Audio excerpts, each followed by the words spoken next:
Welcome to Conversations. I'm Muqtedar Khan, your host, and today I'm going to give you a short diplomatic briefing on the Quad summit that was held on the sidelines of the G7 summit in Hiroshima on Saturday.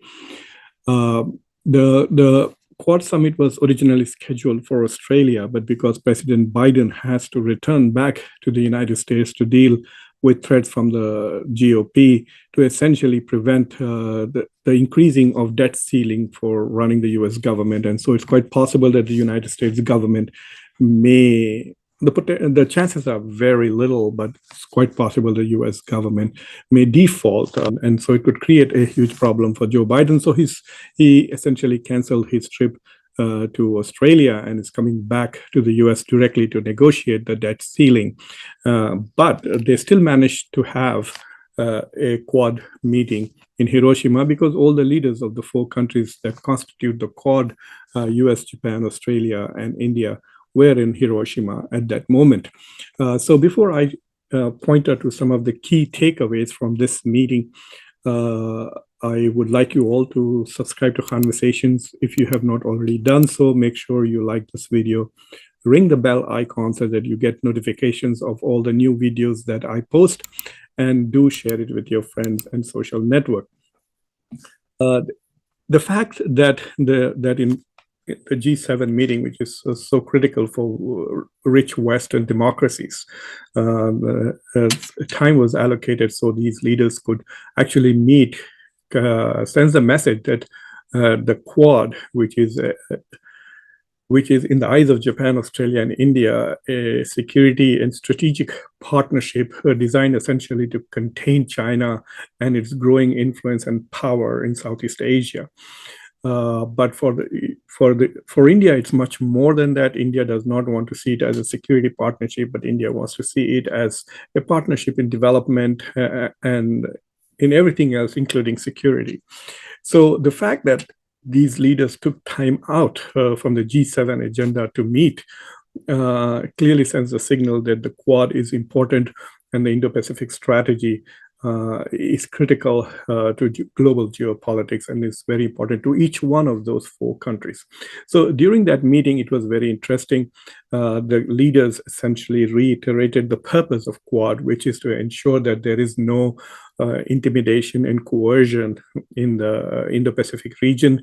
They did not mention the name of China, and I believe it is primarily because India does not want to have a direct and hostile posture towards China. India is still hoping that somehow its border issues can be resolved with China and normalization can take place.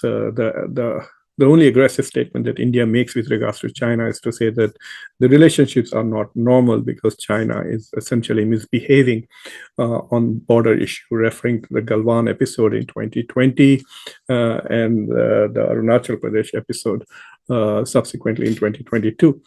So China was not directly mentioned, but it's very clear that they're talking about China.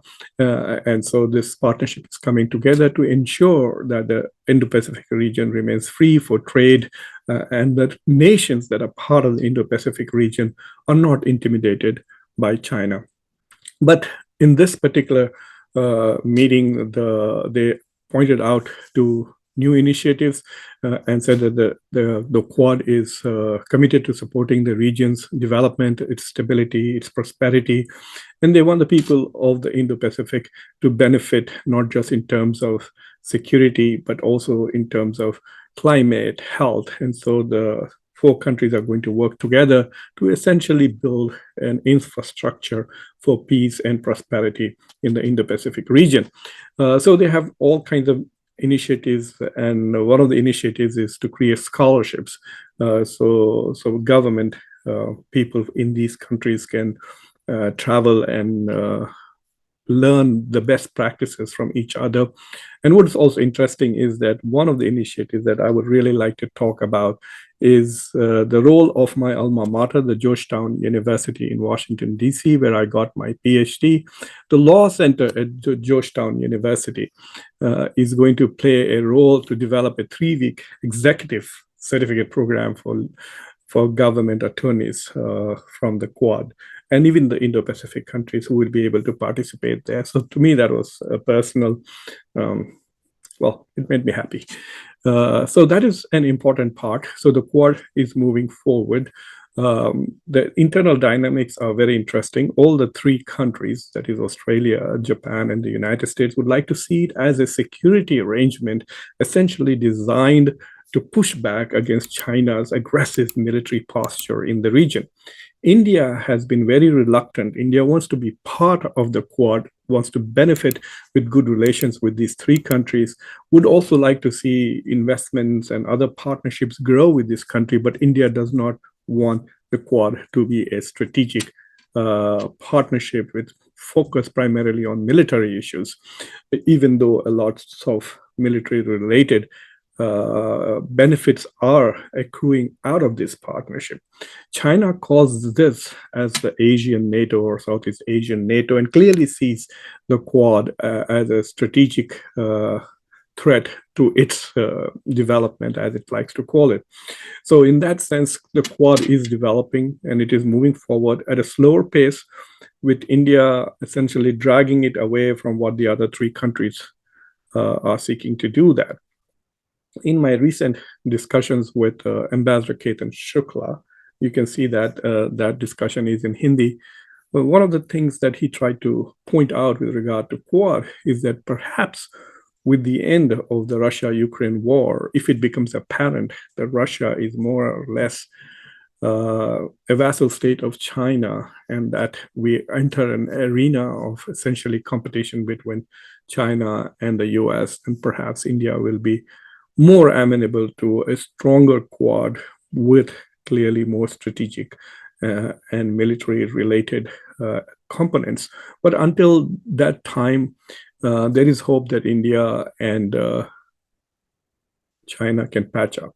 I firmly believe that if India and China do not resolve their issues quickly in the next 4 to 5 years, they do not come up with a border management system which is acceptable to both, then the 21st century will not be the Asian century, and American hegemony will continue. And so that is the key. If India and China can patch up, then Asia will boom.